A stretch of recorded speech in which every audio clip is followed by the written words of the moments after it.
So today we're going to be putting some pipe insulation on our water heater. We have a sink right here and the water heater right here. So this one right here is kind of specific for this sink and the kitchen sink in the other room.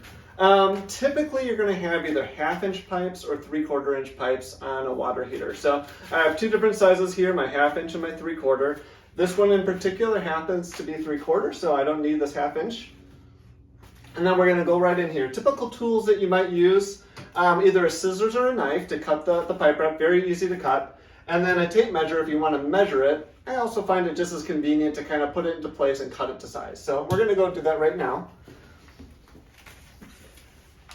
We want to insulate the first 3 feet of the cold side going into the water heater for any residual heat that's in the water heater.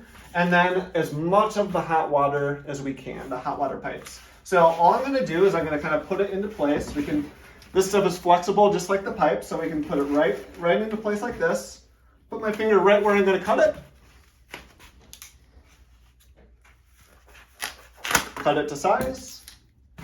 And then I just slide it right onto the pipe, just like that.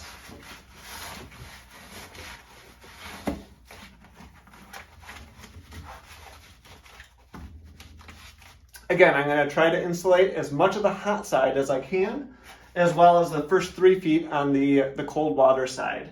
I also like to try to keep my seams on the bottom side of the pipe because the heat is going to escape out of the top a little bit more easily, and it really creates a good seal that way.